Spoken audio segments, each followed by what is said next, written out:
اس کے لہجے اور زبان و بیان میں ہمدردی زیادہ ہے، تاہم دہلی شہر سے محبت کا گہرا جذبہ سب کے یہاں موجود ہے۔ ان شعری آشوبوں میں سے پتہ چلتا ہے کہ دہلی پر قبضے کے بعد انگریزوں نے کس طرح دہلی کو تاراج کیا، کس طریقے سے شرفا کو ذلیل اور رسوا کیا گیا، محب وطن لوگوں کو قتل کیا گیا،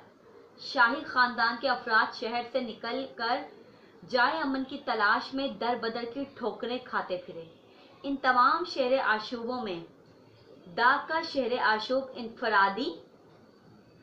خصوصیات کا حامل ہے اور زبان و بیان کی خوبی اور اثر انگیزی کے لحاظ سے بے نظیر ہے۔ بعض شعرائے دہلی کی تباہی پر آشوبیہ غزلیں بھی لکھی ہیں۔ دہلی کی تباہی کے اثرات کم اور ملک کی سیاسی فضا میں تبدیل ہوتی ہوئی نظمیں شعر آشوب کا رنگ میں بدل گئی ہیں۔ اس دور میں برق لکھنوی، کیفی دہلوی اور عمر انصاری نے متعدد شعر آشوب لکھے۔ حالی کے شعر آشوب مد و جزر اسلام، جسے ہم مسدس حالی کہتے ہیں،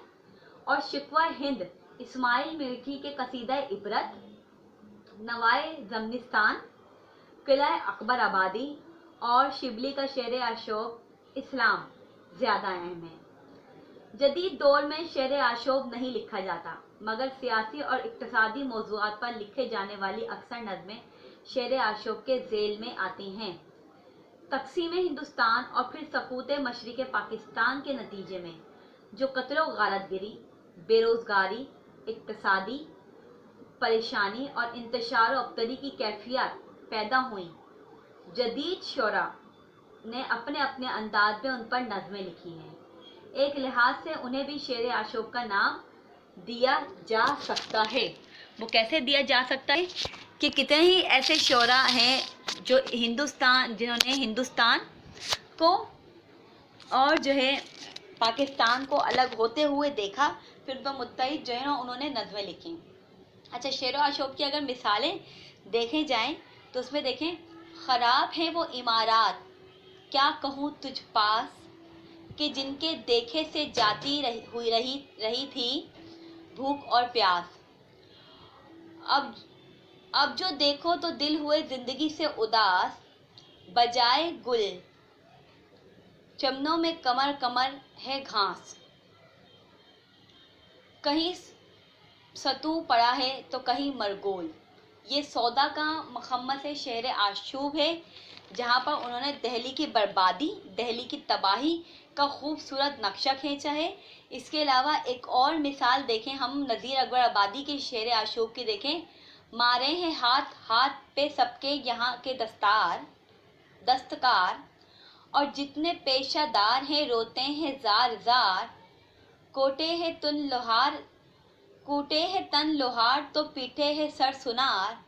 کچھ ایک دو کے کام کا رونا نہیں ہے یار،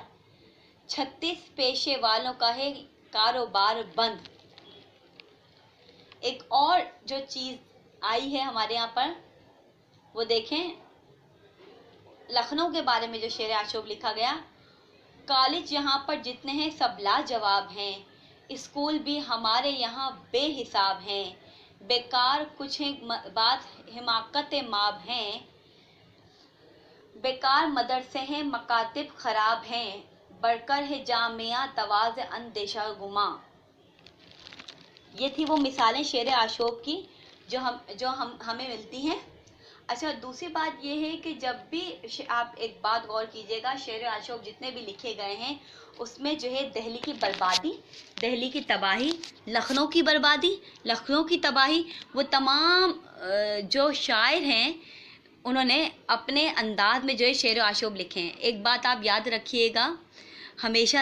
سے کہ ہر انسان جو اپنے شہر میں رہتا ہے، وہ جس جگہ پہ رہتا ہے اسے اس جگہ سے محبت ہو جاتی ہے، پھر شاعر اس کی تو فیلنگز ہی الگ ہوتی ہیں، اس کا تو انداز، اس کا نظریہ ہی الگ ہوتا ہے۔ تو آپ خود بتائیں وہ کس انداز سے جو ہے اپنی چیزیں بیان کرے گا،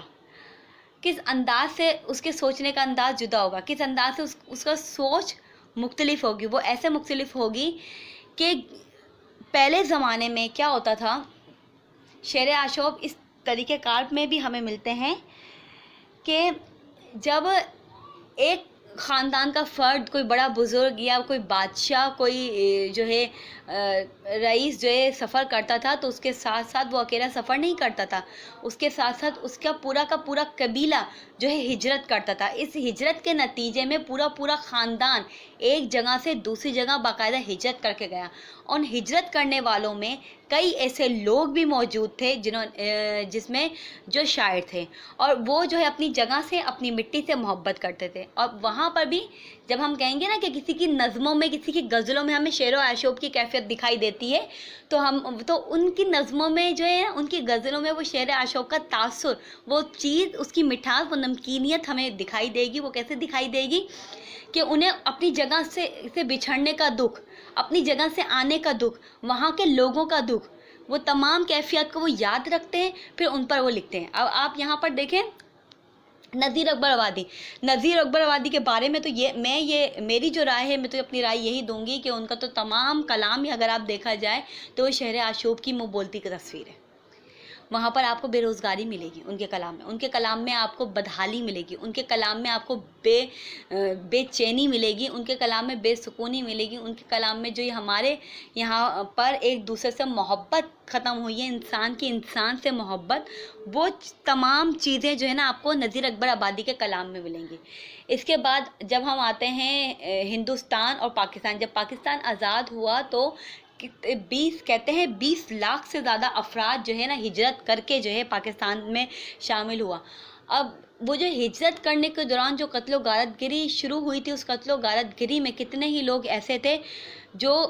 انہوں نے پاکستان کی شکل نہیں دیکھی۔ اب کیا ہے، اس میں جو شعراء نے ہجرت کی ہے نا، ان شعراء نے جو شعر آشوب لکھے ہیں، تو وہاں پر آپ دیکھیے گا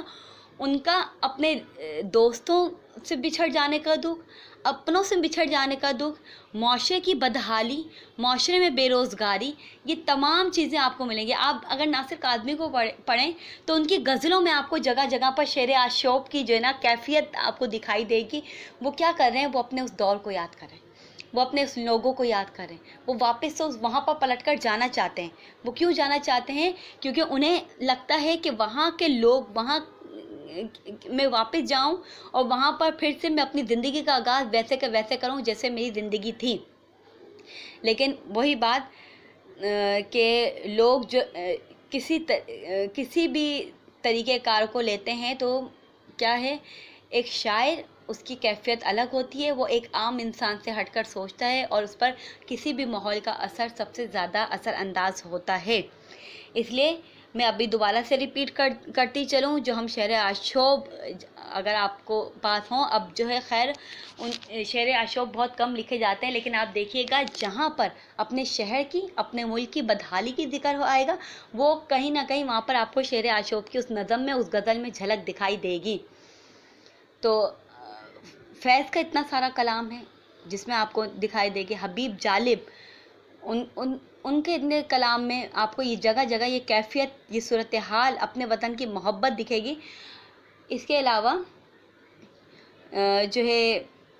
امید کرتی ہوں کہ آپ کو جو ہے یہ شعر آشوب سمجھ میں آیا ہوگا، اور